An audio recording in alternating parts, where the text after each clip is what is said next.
जो उनका नाम रहता है मिस्टर किम।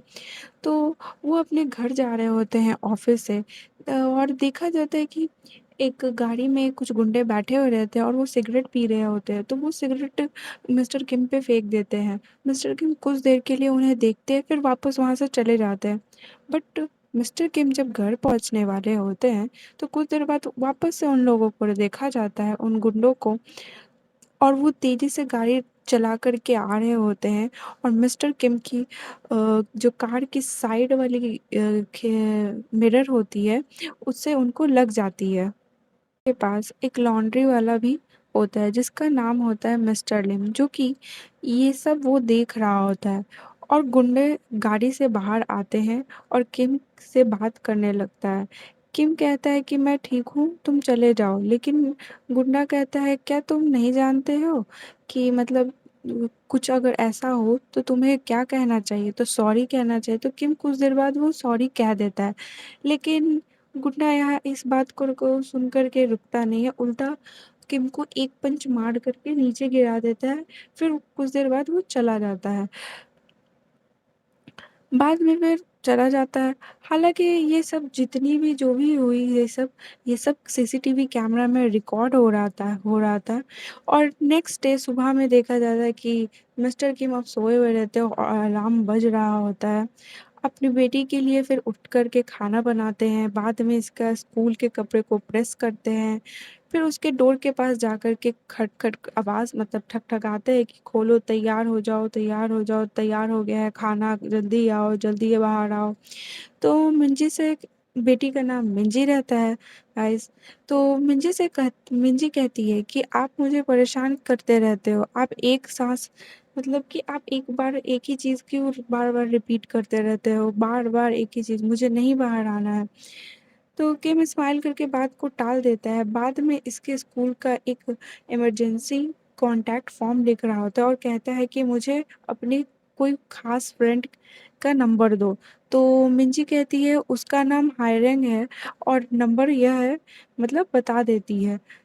फिर अपने स्कूल जाने लगती है। तो फिर वो स्कूल जाने के लिए बाहर बस का वेट कर रही होती है कि मिस्टर लिम जो लॉन्ड्री वाले होते हैं वो वापस आते हैं और बोलते हैं, क्या तुम्हारे पिता मतलब पापा ठीक हैं? तो वो पूछने ही वाला होता है, लेकिन वो बात फिर चेंज कर देता है और फिर उसके ड्रेस को लेकर के बोलने लगता है, क्या तुम्हें लॉन्ड्री करवानी है? तो तुम मेरे पास आ सकती हो, ये वो पूरा बोलने लगता है। तो मिंजी फिर बोलती है नहीं, नहीं, नहीं मुझे नहीं करवाना। तो वो फिर उसका बस आ जाता है तो वो बस में चली जाती है। टाइम के बाद देखते हैं कि जहाँ पर किम घर से बाहर आता है, अब लिम इसके पास आता है और कहता है कि क्या तुम ठीक हो? कल तुम्हें गुंडे ने मारा था, अपने कपड़े को तो देखो। चलो मैं इन्हें वॉश कर देता हूँ और मेरी लॉन्ड्री में चलो, चलो, चलो, चलो। लेकिन ये इसको मना फिर किम इसको मना कर देता है, तो मिस्टर लिम कहते हैं कि दोनों बाप और बेटी एक ही जैसे हैं। यहाँ पर एक लड़के को देख रही होती, तो फिर में एक सीन होता है कि जो मिंजी रहती है वो एक लड़के को देख रही होती है। नाम होता है नामून, और शायद उसे वो पसंद भी कर रही होती है। एकदम से ब्रेक लगती है और मिंजी गिरने जा रही होती है, लेकिन नामसून उसे बचा लेता है। बाद में सीट पर बैठ जाती है और इसको नोटिस करने लगती है। ये भी एक पल के लिए इसको देखता है। दूसरी ओर हम किम को देखते हैं। हमें पता चलता है कि ये एक बैंक के अंदर काम करता है। क्रेडिट कार्ड को लेकर के कुछ और पता चलता है उसे कि क्रेडिट कार्ड को लेकर के कुछ मिसयूज़ हुआ है, जो कि उसके बॉस ने हक्सू ने किया। तो उसके बाद हाक्सू के पास वो जाता है और पैसों के बारे में क्वेश्चन करने लगता है, सवाल-जवाब पूछने लगता है। लेकिन उसका जो बॉस है हाक्सू बताता है कि फिर उस दिन ये भी रहती है कि उसकी एनिवर्सरी रहती है हाक्सू की।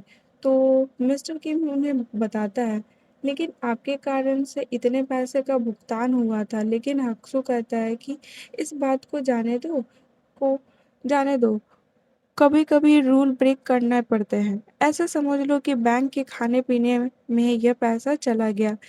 किम इसकी बात मान लेता है, अपनी सीट पर आता है और यह सीन याद करता है कि मेरी बेटी का बर्थडे आने वाला है।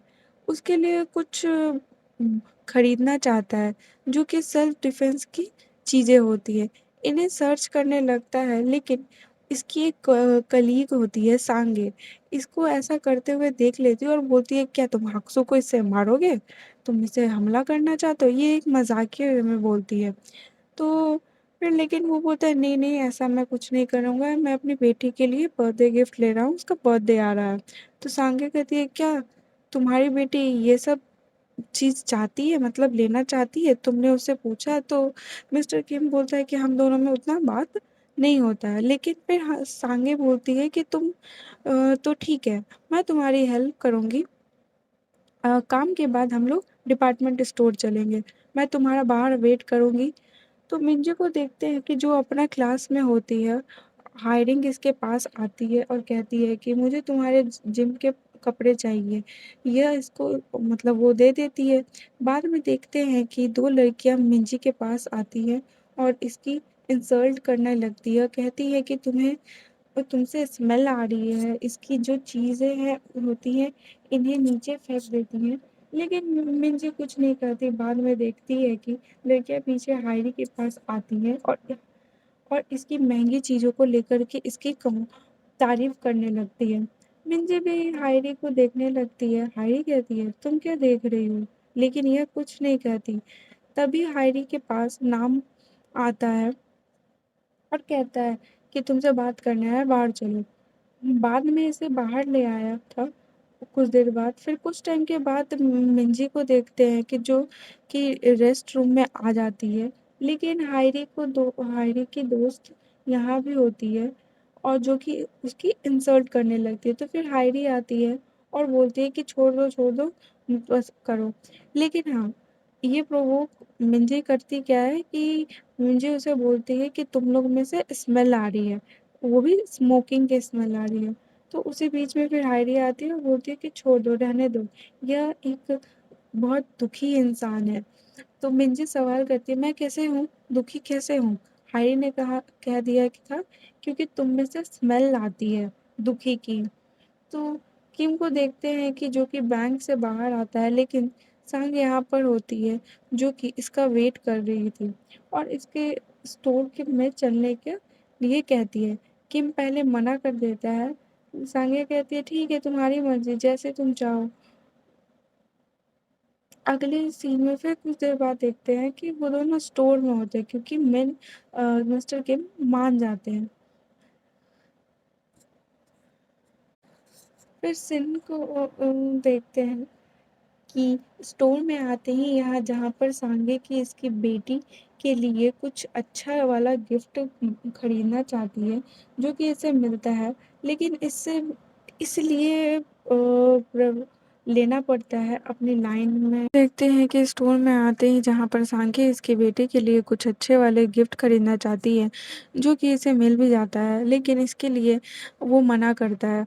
अभी लाइन में भी लगे हुए थे।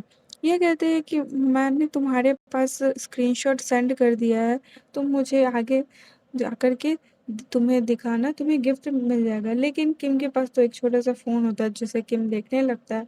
लेकिन फिर सांगे आती है और फिर उसकी हेल्प करती है, स्क्रीनशॉट दिखाती है और उसे गिफ्ट मिल जाता है और गिफ्ट में एक टी-शर्ट होता है, जो कि बहुत ही ज़्यादा महँगी होती है। तो किम बोलता है, "नहीं, नहीं, रिफंड कर दो, मैं नहीं लूँगा।" लेकिन फिर सांगे बोलती है कि फिर उसको समझाने लगती है कि देखो, तुम अपनी बेटी के लिए अभी तक क्या किया हो? अगर तुम्हारी बेटी तुमसे पूछेगी कि तुम आपने आज तक मेरे लिए क्या किया? तो तुम क्या जवाब दोगे? लेकिन अगर तुम ये टी-शर्ट रख ली है और तुमसे वो पूछेगी तो तुम बोल सकते हो कि मैंने तुम्हारे लिए टी-शर्ट खरीदा है। और उसके बाद फिर वो मान जाता है, अपने घर पर जाता है जहाँ पहले गिफ्ट को छुपा देता है और फिर बाद में देखता है कि अपने मिंजी अपने कपड़े को धो रही है। यह कहता है कि मैं खुद कर सकता हूँ, लेकिन मिंजी कहती है कि जब आप ये करते हो तो इसमें से स्मेल आती है, अब से मैं खुद करूँगी।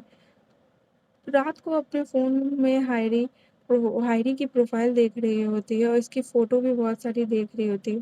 फिर उसके बाद नाम की प्रोफ़ाइल आ जाती है, तो वो चेक करने लगती है, लेकिन गलती से उस फ़ोटो पे लाइक हो जाता है और उसके बाद अनलाइक नहीं हो रहा था। तो फिर कुछ देर बाद तुरंत मैसेज भी आ जाता है उसका। देखते हैं कि मेरे पापा फिर उसके पापा क्या होते हैं, सोए हुए रहते हैं सोफ़े पे। तो ये उसको जगाती है और बोलती है कि अपने रूम में जाइए, सो जाइए। मिस्टर किम उठता है तो बोलता है मैंने बर्तन भी नहीं धोया, धोना चाहता है लेकिन फिर उसकी बेटी बोलती है कल धो लेना, सुबह धो लेना, जाओ। तो फिर सुबह किम को देखते हैं कि वो उठता है, अलार्म रिंग बजती है, तो वो जाता है काम किचन में करने। देखता है कि उसकी बेटी ने पूरा बर्तन धोकर रखा है, तो वो बोलता है कि मैं अपनी बेटी के लिए आज फेवरेट सा खाना बनाने वाला हूँ। अगले सीन में दिखाया जाता है नामकी जो वॉलीबॉल खेल रहा होता है अपने स्कूल में। तो फिर मिंजी अपने लॉकर में जिम के कपड़े देखती है जो कि नहीं होते हैं, लेकिन तभी हायरी और उसकी दोस्त आती हैं जो कि स्माइल करके निकल जाते हैं। इससे कुछ समझ में नहीं आता है। बाद में मेरे पास फिर मेरे के पास जाती मेरे के पास जाती है और कहती है कि मेरे जिम के कपड़े कहाँ हैं, कहाँ पर हैं? तो ये कहती है कि मैंने तुम्हारे सीट में रख दिया है। लेकिन बाद में इसे पता चलता है कि हायरी उसके दोस्तों ने उसे डस्टबिन में डाल दिया था। फिर भी मैले कपड़े पहनकर जिम में आ रही होती क्योंकि उसके पास जिम का ड्रेस नहीं होता, तो वो जो कैजुअल जो उसके स्कूल ड्रेस होते हैं उसी में जा रही होती है। तो उधर से नाम भी आ रहा होता है, उसे देखता है वैसे तो वो अपनी जिम के कपड़े दे देता है और फिर उसे कोच डांटने भी लगते हैं और उसका नाम पढ़ लेते हैं कि और फिर उसके बाद ये सब देख रही होती है हैरी। हैरी ये सब सुन रही है। हांसू को देखते हैं जो अपनी एकेडमी में होता है और बच्चों को ताइक्वांडो सिखाता है। बाद में हम एक और कैरेक्टर से मिलते हैं जिसका नाम होता है जुन चेओल जो कि यहाँ पर लोगों की हेल्प करता है और यह सब करके बहुत ही खुश होता है। फिर अपने सीक्रेट प्लेस पर आता है और गेम खेलना स्टार्ट कर देता है। कुछ ही टाइम बाद यहाँ पर हांसू आता है, देखता है कि जोसो अंदर ही है और डोर खोल ही नहीं रहा है। ये दरवाज़ा बजा रहा होता है लेकिन वो खोलता नहीं क्योंकि वो अपनी दुनिया में पूरा बिज़ी था गेम की दुनिया में। तो ये ताइक्वांडो मास्टर जो थे वो दरवाज़ा पे उस पैर से मार करके वो तोड़ देते हैं। कहता है कि ये सब क्या है? क्या तुमने मेरे डोर को तोड़ दिया है? तुम ऐसा कैसे कर सकते हो? हांसू कहता है कि अपना बकवास गेम बंद करो और चलो चलते हैं जिनचोल। जिनचुन कहता है कि तुम कहाँ पर जाने वाले हो? अंशु कहता है क्या तुम भूल जा गए हो कि हम हर साल में एक बार मिलते हैं और आज वही दिन है। जिनचोल कहता है कि मैं तो भूल ही गया था क्योंकि मैं बुढ़ा होते जा रहा हूँ ना। अगले सीन में देखते हैं कि ये दोनों रेस्टोरेंट में होते हैं लेकिन साथ में किम भी होता है जो कि इनका दोस्त होता है। पहले ये अपने बच्चों के बारे में बात कर रहे होते हैं। जिनचोल दिखाता है और कहता है कि देखो ये मेरी बेटी की फोटो है, जब मैं भी उसको मिस करता हूँ तो इसको देख लेता हूँ। हांसू भी कहने लगता है कि मैं मेरा बेटा बहुत ही रूड है, पता नहीं किस पर गया है। किम कहता है कि मेरा टाइम हो गया है, मंजी घर पे आ गई होगी, मुझे जाना चाहिए। लेकिन ये सब कहते हैं कि वो बड़ी हो गई है, रुक जाओ रुक जाओ, वो अपनी खुद ध्यान रख लेगी, वो बच्ची नहीं रही। यहीं पर होता है और एक और आदमी परेशान कर रहा होता है। पहले वाले ठग देखते हैं जो कि एक इंसान को वेटर को परेशान कर रहा था लेकिन बाद में जिनचोल और देखता है जो कि इसको देख रहा होता है। ठग चिल्लाता है और कहता है तुम इस किसको देख रहे हो? जिनचोल इसको मारना चाहते हो? लेकिन हंसू रोक लेता है और कहता है कि रहने दो, अब हम ऐसा नहीं कर पाएंगे। किम इन दोनों से कहता है चलो चलते हैं। जिनचुन जाने लगता है लेकिन गुंडे इसको उकसाते हैं और इस पर खाना फेंक कर मारते हैं। जिनचोल के टी शर्ट पर जो इसकी बेटी का फोटो होता है इसको लेकर के कुछ बुरे बुरे कमेंट्स करने लगता है। जिनचोल गुस्से में आ जाता है और इसको मारता है। इसके कुछ दोस्त भी होते हैं और उनसे फाइट करना स्टार्ट कर देता है। हालाँकि किम कुछ नहीं करता वो चला गया था। पुलिस वाले यहाँ पर आते हैं, जिन-जोल को रोकते हैं। सुबह देखते हैं जहाँ पर कि मिंजी कपड़ों को सेट रही कर रही होती है। नाम उनकी जैकेट को